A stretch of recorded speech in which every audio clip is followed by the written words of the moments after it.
السلام عليكم. الحمد لله رب العالمين. اللهم صل وسلم على محمد محمد. اللهم فقهنا في الدين وعلمنا التأويل واهدنا إلى سواء السبيل. اللهم وفقنا لما تحب وترضى واجعل آخرتنا خيرا من الأولى. رضينا بالله ربا وبالإسلام دينا وبمحمد نبيا ورسولا. أعوذ بالله من الشيطان الرجيم.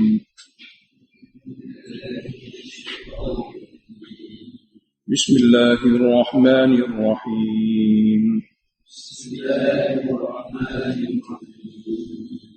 كل نفس ذائقة الموت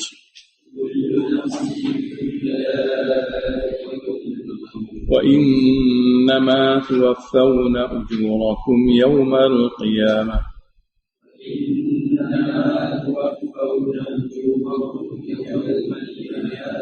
فمن زحزح عن النار وأدخل الجنة فقد فاز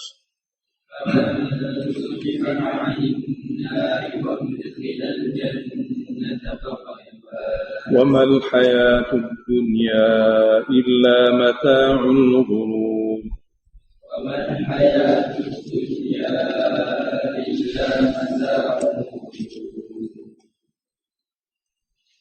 Ayat ini juga mengenai jihad. Perkara yang menghalang manusia untuk berjihad adalah takut mati.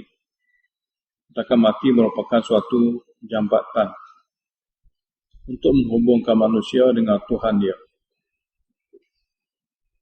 Dan jihad adalah arahan Tuhan dia. Apabila seseorang itu mentaati Allah dengan mengikuti arahan Tuhan, lalu dia mati dalam taat, bermakna dia mati dalam keadaan mematuhi syariat Tuhan, dia akan dapat keredaan. Oleh kerana mati sebagai jambatan, maka yang perlu fikir adalah amal-amal yang boleh membawa kepada keredaan. Allah berfirman, kullu nafsin za'iqatul maut. Setiap yang bernyawa pasti tak terlepas akan merasai mati. Sebab ia jambatan. Tidak ada siapa pun yang terlepas. Yang perlu dia fikir ialah amal yang dia bawa untuk menerima balasan daripada Tuhan dia. Jihad adalah salah satunya. Di antara amal yang paling diredai oleh Allah Ta'ala. Jadi sepatutnya dia tidak perlu khawatir, tidak perlu takut untuk berjihad kerana ia merupakan amalan yang diredai. Wa innama tuwaffawna ujurakum yaumal qiyamah. Dan sesungguhnya kamu akan dibalas dengan sempurna balasan pahala kamu pada hari kiamat. Jadi balasan tidak akan dibalas di dunia. Balasan akan dibalas di akhirat. Jadi untuk sampai ke akhirat kena lalu jambatan mati. Kena lalu jambatan mati. Bermakna mati adalah suatu jambatan untuk menerima balasan. Dan balasan daripada usaha. Dan jihad adalah salah satu daripadanya.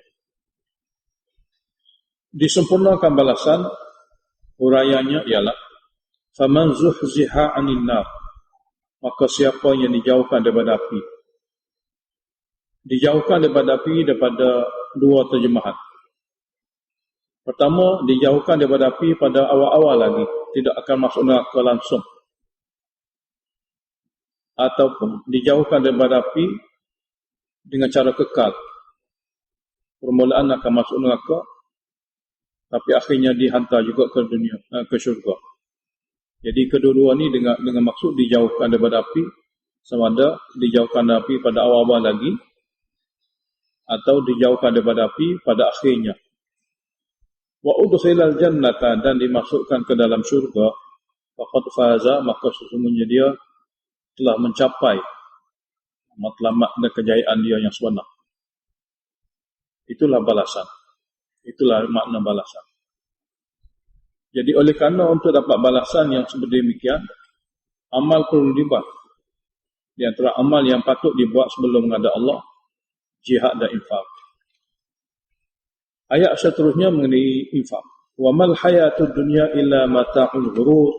Tidaklah kehidupan dunia kecuali kesenangan yang menipu. Yakni kesenangan yang menyebabkan manusia terlepas peluang untuk infak. Itulah makna menipu.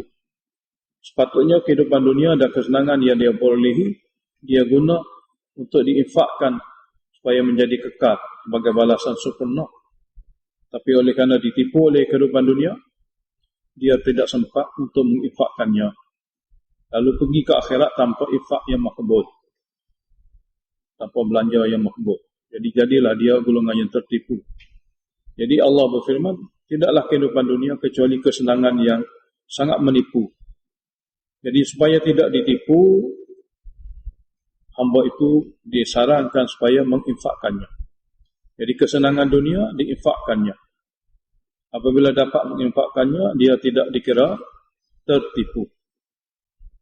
Tidak dikira tertipu.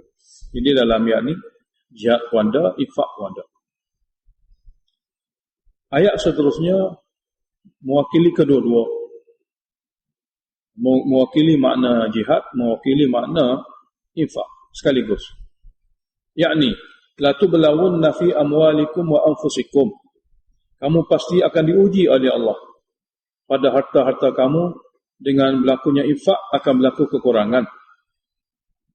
Wa anfusikum, kamu akan diuji diri kamu dengan melakukan jihad. Ada gangguan pada badan kamu, akan berlaku luka, akan berlaku kekurangan, ataupun akan mati. Akan diuji oleh Allah, baik dari segi harta kamu, baik dari segi badan kamu. Ayat seterusnya sebagai tasliyah. Wala tasma'unna minal ladzina utul kitaba min qablikum wa minal ladzina asyraku. Dan kamu daripada ujian tersebut, apabila kamu membelanjakan harta untuk agama, apabila kamu berkorban diri kamu untuk agama, kamu akan dengar daripada orang yang diberi kitab sebelum, Yahudi atau Nasara, dan kamu akan dengar juga daripada orang yang syirik seperti orang Mekah, azan kathira, banyak gangguan-gangguan mengutuk kamu, ikuran daripada jihad dan infak. Ikuran daripada jihad dan infak untuk menegakkan agama, tauhid. Mereka ganggu kamu. Gangguan yang sangat banyak. Bermakna gangguan daripada ahli kitab dan gangguan daripada orang kafir syirik. Jadi untuk menghadapi masalah ini, gangguan seperti ini, sabar takwa. Daripada awal lagi sabar dan takwa. Wa in tasbiru, sekiranya kamu dapat sabar. Kamu semua dapat sabar dalam melakukan taat. Ini teruskanlah perjuangan kamu. Wa tattaqu, dan kamu dapat jaga, takut kepada Allah, jaga hukumnya daripada melanggari. Fa inna dzalika min azmil umuri, maka sesungguhnya sabar dan takwa itu adalah daripada perkara-perkara yang diutamakan. Perkara-perkara yang diutamakan, yang perlu diambil berat. Perlu diambil berat. Sebahagian ulama tafsir kata, perkara-perkara yang wajib kamu melakukannya, kerana padanya tiada khilaf pun di segi kebaikan. Kerana padanya tiada khilaf di segi kebaikan. Di segi kebaikan. Mana sabar dan takwa tidak ada khilaf. Memang baik, yang perlu diutamakan. Ayat seterusnya, teguran kepada ahli kitab. Teguran kepada ahli kitab, iaitu mereka bukan saja khianat di segi harta benda, tapi mereka juga khianat di segi ilmu. Ilmu juga harta rohani. Jadi golongan ahli kitab, dia mengkhianati harta, dia juga mengkhianati ilmu. Wa id akhadallahu mitsaqal ladzina utul kitab, dan di waktu Allah Ta'ala ambil perjanjian kepada orang diberi kitab. Apa dia perjanjian? Mengajar ilmu. Jangan sembunyikan. La tubayyinunnah, kamu hendaklah memberi penjelasan daripada kitab-kitab yang diberi kepada kamu linnas, kepada seluruh manusia. Yakni wala taktumunah, kamu jangan sekali-kali menyembunyikan. Jadi Allah Ta'ala ambil perjanjian daripada ahli kitab. Kitab bila ada pada kamu, jangan sembunyi. Sebaliknya tabyin. Tabyin mana memberi penjelasan kepada umat Islam, kepada manusia semua. Linnas mana kepada manusia semua, jangan sembunyikan. Termasuk berita tentang Nabi akhir zaman, alamat tentang Nabi akhir zaman, dan agama Islam, agama akhir zaman. Kamu wajib memberitahunya, jangan sembunyi. Apa yang mereka buat? وَنَبَذُوهُ وَرَاءَ ظُهُورِهِمْ. Mereka melemparkan perjanjian itu di belakang punggung mereka. Mana mereka betul-betul tidak menghiraukannya, tidak mempedulikannya. Mereka betul-betul melemparkan perjanjian itu di belakang punggung mereka. Dengan maksud mereka sangat-sangat tidak menghiraukan. Kenapa tu? Sebab dia ialah washtarau bihi thamanan qalila, mereka sanggup menukar perjanjian untuk menyebar dan menceritakan isi kitab dengan upahan dunia daripada orang bawahan. Upahan dunia maknanya bayaran-bayaran daripada orang bawahan mereka kerana menyembunyikan isi kitab. Dalam tafsir Jalalain, samana qalila, upahannya sedikit. Iaitu daripada mana? Min safalatihim, daripada orang bawahan, pengikut. Biriyasatihim fil ilmi, dengan sebab dia ketua dalam ilmu. Dia ketua bagi pengikut di segi ilmu. Jadi menyembunyikan perkara-perkara seperti ini atas kepentingan pengikut. Atas kepentingan pengikut, kerana pengikut bayar kepada mereka. Ini daripada tafsir Jalalain. Akhirnya fabi sama yashtarun, maka buruk sungguh apa yang mereka tukar.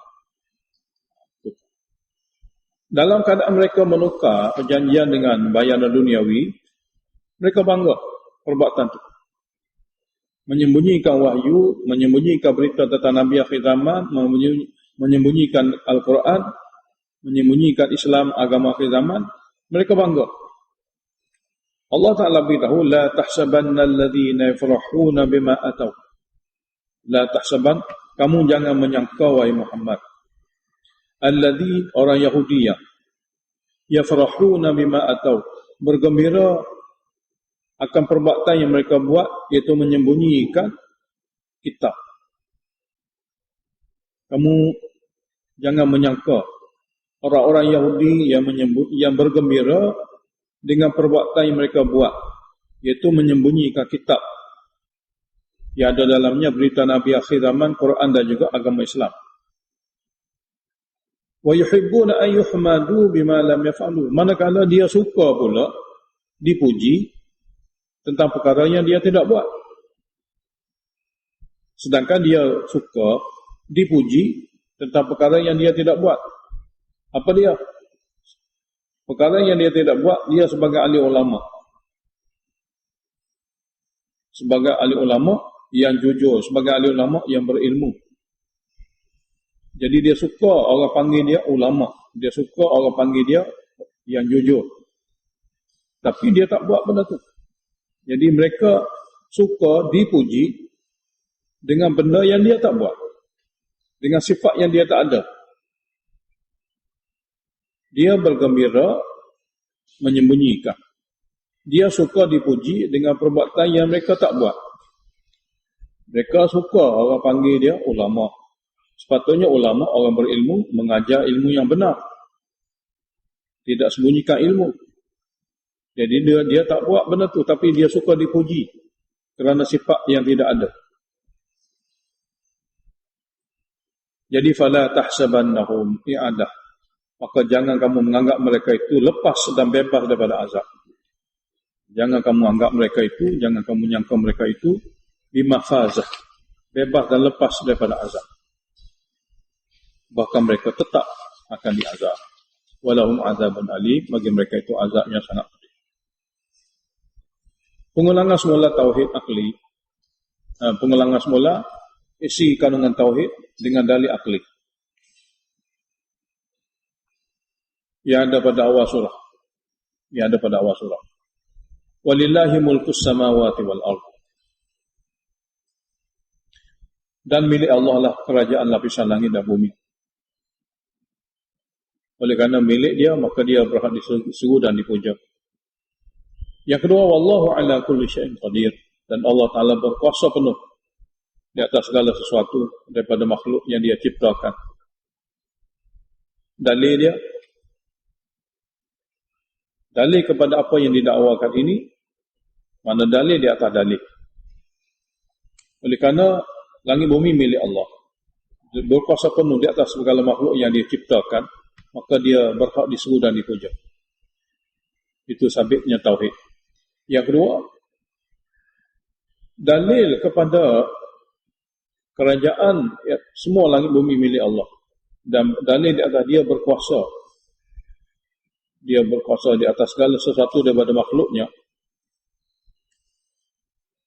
iaitu apa yang berlaku itu, apa yang sedang berlaku itu daripada kudratnya, dalil kudrat yang sempurna, iaitu inna fi khalqis samawati wal ardh. Berkuasanya Allah Ta'ala atas segala sesuatu dihuraikan dalam ayat ini sebagai dalil. Sesungguhnya pada ciptaan lapisan langit dan bumi, dan waqtilafil laili wan nahar, pada perselisih malam dan siang, la ayatin, dalil-dalil, bukti-bukti yang jelas, liulil albab, bagi manusia yang berakal. Apa maksud bagi manusia yang berakal? Yang mana perkara ini sebenarnya akan memberi kesan dan faedah kepada hamba-hamba yang berakal, yang guna.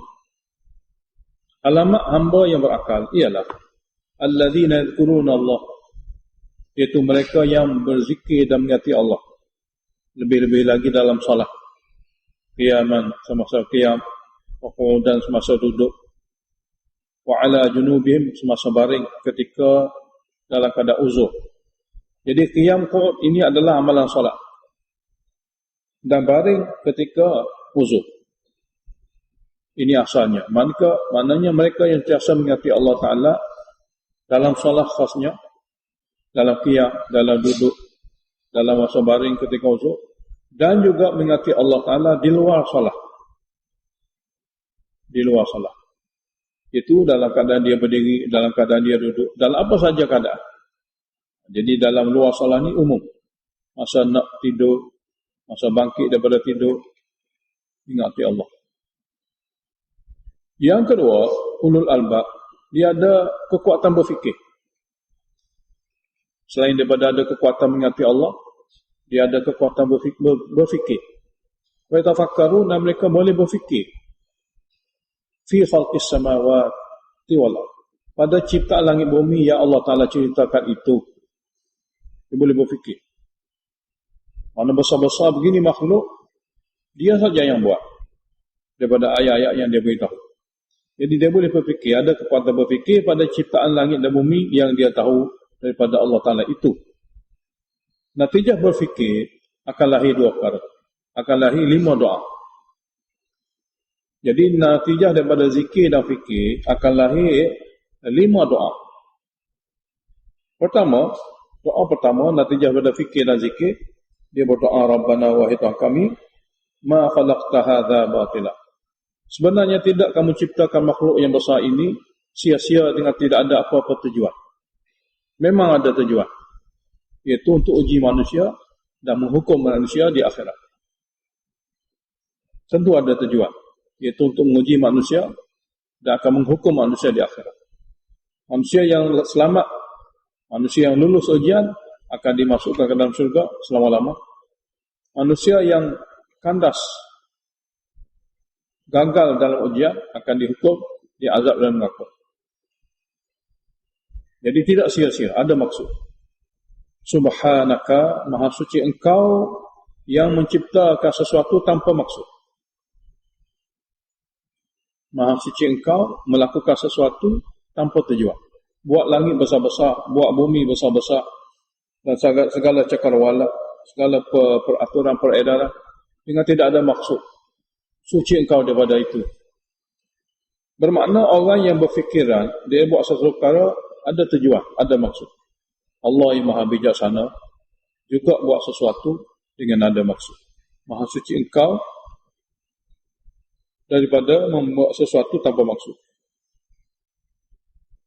Oleh kerana itu, faqina adzaban nar, maka lindungi dan selamatkanlah kami daripada azab neraka. Azab yang mana tempat hukuman orang yang gagal. Tempat hukuman orang yang gagal. Doa yang kedua, hasil daripada fikir dan zikir dia, Rabbana wahai Tuhan kami, innaka bahawa engkau, man tudkhilin nara, siapa saja engkau masukkannya dalam neraka, faqad akhzaitahu, maka sungguhnya engkau telah menghinakannya sungguh-sungguh. Jadi humban dan neraka dan dibakar, itulah orang yang engkau hinakannya sungguh-sungguh. Dan di sana tidak seperti di dunia. Wa ma lidh-dhalimin min ansarin, dan tidak ada bagi golongan yang zalim yang kandas dalam perjuangan hidup dia daripada golongan yang membantu. Mana tidak ada lagi bagi golongan yang zalim yang gagal dalam ujian, tidak ada apa min ansar daripada golongan yang boleh membantu. Doa yang ketiga, hasil daripada fikir zikir, Rabbana wahai Tuhan kami, innana sami'na munadiyah, bahawa kami telah mendengar. Sini lafaz mendengar.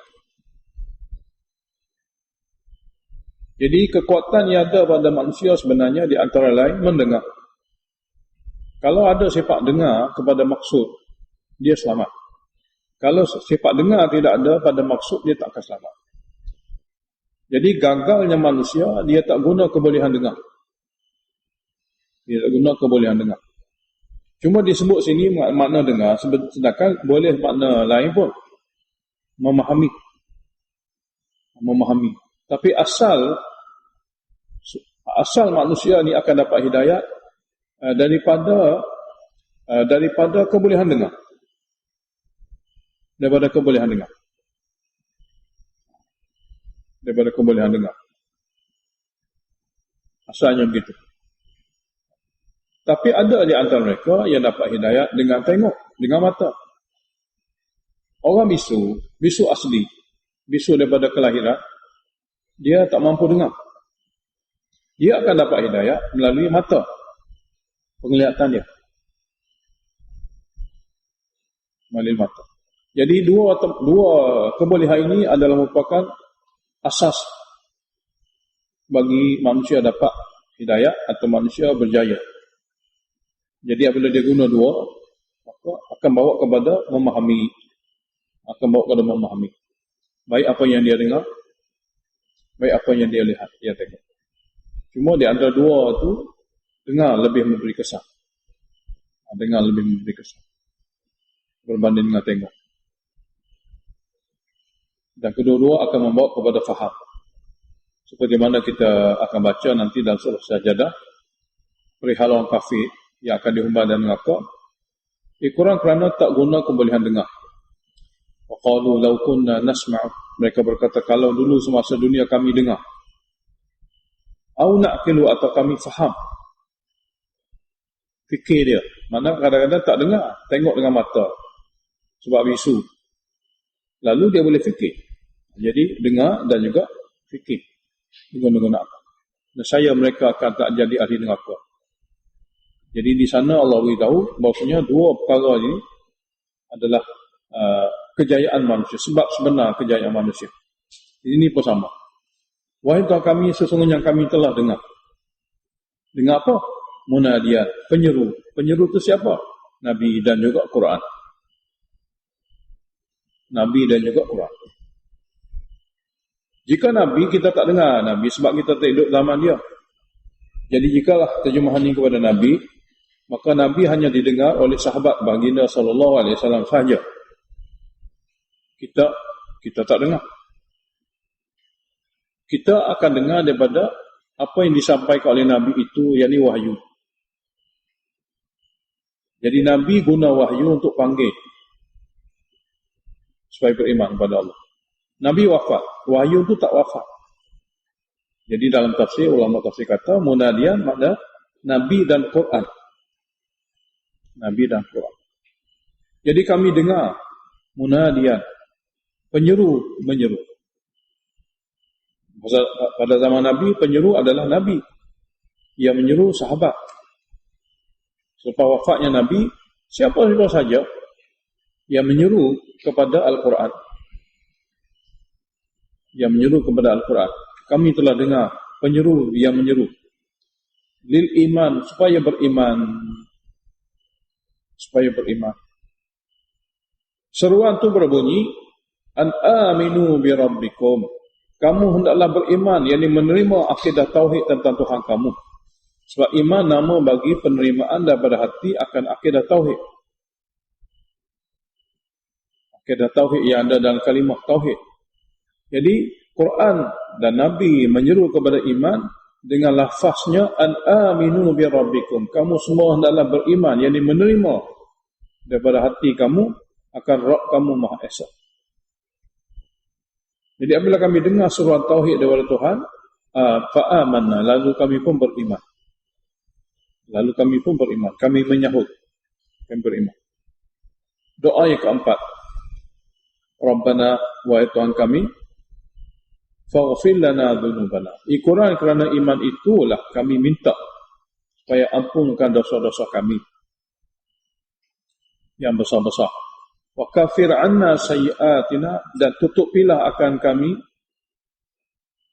tutupilah daripada kami akan kejahatan-kejahatan dosa-dosa kecil kami. Ampun dosa-dosa besar kami, tutuplah dosa-dosa kecil kami, sayyi'at kami. Dua-dua tu jangan ada. Sebab dua tu akan menyebabkan jadi ahli neraka. Dua tu menyebabkan akan dibalas dengan neraka. Jadi ampun dosa besar, tutup dosa kecil. Wa tawaffana ma'al abrar, dan matilah kami di atas husnul khatimah. Matilah kami dalam iman bersama dengan golongan-golongan yang abrar, yang sejahtera, bebas daripada dosa dan diampun. Iaitu abrar dengan mana orang yang baik-baik, yang sudah dikira habis dosa, tutup dan dimaafkan. Akhir sekali doa yang kelima, minta syurga. Rabbana, wahai Tuhan kami, wa atina, bagilah kepada kami, ma wa'attana ala rusulika, apa yang engkau telah janjikan kepada kami melalui lidah Rasul engkau. Melalui lidah Rasul engkau. Sini muqaddar ala al-sinati rusulik, melalui lidah Rasul-Rasul engkau, yang dia baca kepada kami daripada wahyu engkau. Bagilah kepada kami yang engkau telah janjikan kepada kami. Ulama tafsir kata ayat ni bermakna tadarru'. Tadarru' makna merendahkan diri, merayu kepada Allah. Merendahkan diri, merayu kepada Allah. Maksud daripada ayat doa ni merayu kepada Allah. Sebab Allah tak mungkin janji. Bukan makna minta pada Allah takut-takut Allah tak sempurnakan janji dia. Kalau tengok pada segi bahasa, wahai Tuhan kami, bagilah kepada kami apa yang engkau telah janjikan kepada kami melalui lidah Rasul-Rasul engkau. Maknanya Allah tak akan bagi kah? Kena minta. Ingatkan Allah janji itu? Tidak. Makna tadarru'an, merayu. Merayu.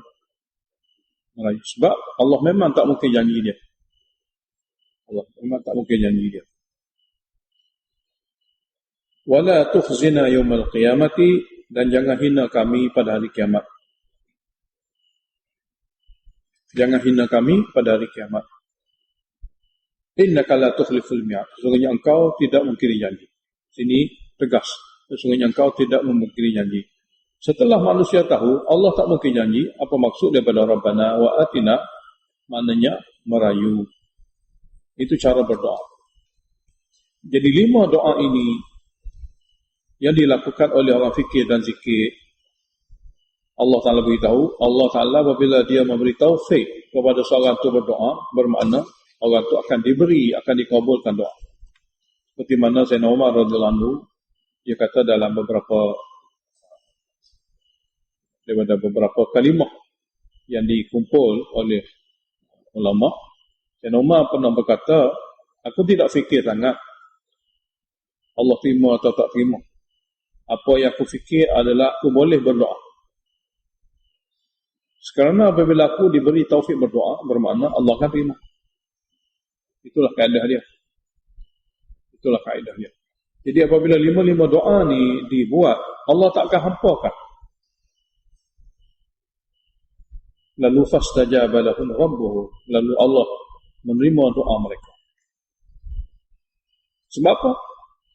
Anni la udhi'u amal. Aku tidak akan sia-siakan amala amilin, amalan sesiapa pun minkum daripada kamu yang beriman. Tapi daripada bukan kamu dah tak terima. Daripada kamu yang beriman. Jadi Allah Ta'ala terima doa mereka. Sebabnya anni la udhi, sesungguhnya aku, kata Allah, la udhi'u, aku takkan sia-siakan, aku takkan hampakan amala amilin, amalan sesiapa pun yang beramal, cuma minkum, daripada kamu yang beriman. Min zakarin aw untha, baik kamu ni lelaki maupun wanita, tidak ada beza. Sebab apa? Ba'dukum min ba'd, sebelah kamu memang daripada setengah yang lain. Lelaki mesti daripada ibu dia, perempuan mesti daripada ayah dia, perkara yang sama. Jadi doa apabila dibuat tidak akan disia-siakan. Ayat ini sebenarnya adalah ayat yang disunatkan baca bangkit daripada tidur. Penghujung surah Al-Imran 10 ayat adalah sunat dibaca bila bangkit daripada tidur. Baca bangkit tidur suruh ada zikir dan fikir. Sebagaimana sunatnya seorang itu sebelum tidur baca akhir surah Baqarah. Nak mengingatkan manusia sebelum tidur, sebelum mati, iman. Iman. Maknanya sebelum mati iman dan doa. Bangkit daripada tidur, fikir dan zikir dan doa. Fikir dan zikir dan doa. Dan ini adalah kesimpulan surah Al-Imran. Kemudian Allah Ta'ala beritahu tentang jihad. Manakala doa dibuat hasil pada fikir dan zikir, maka di antara perkara yang dia kena sedar, tuntutan Allah Ta'ala adalah jihad dan infak. Pertama, jihad. Falladzina hajaru, maka orang-orang yang boleh berhijrah. Wa ukhriju min diyarihim, dan mereka dihalau daripada kampung halaman. Kurang kerana Islam. Kurang kerana mereka beriman.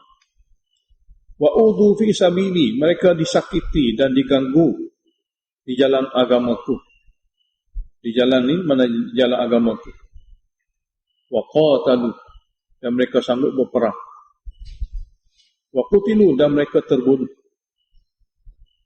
Di semua ni tuntutan jihad. Dan saya la ukaffiranna anhum sayiatihim, aku akan tutupkan segala kesalahan dan kesilapan mereka. Wa la udkhilannahum, dan aku akan masukkan mereka jannatin, kebun-kebun syurga, tajri min tahtihal anharu, yang mengalir di bawahnya sungai-sungai. Dan syurga itu thawaban min indillah, sebagai balasan di sisi Allah. Allahu indahu husnul thawab, dan Allah Ta'ala di sisinya balasan yang sangat baik dan elok. Infak pula. Infak ialah apa saja harta yang ada pada kamu, kekalkanlah dia dengan cara infak. Kekallah dia dengan cara infak. Tidak boleh kamu terpengaruh dengan kehidupan orang yang tidak beriman seperti orang kafir. Tidak ada pada mereka itu fahaman infak. Jadi la yaghurrannaka taqallubul ladzina kafaru fil bilad. Jangan pula memperdayakan kamu oleh bebasnya orang-orang kafir fil bilad, di dunia ini. Untuk apa? Untuk mengumpul huzuzud dunia. Untuk mengumpul sebanyak-banyaknya harta benda dunia.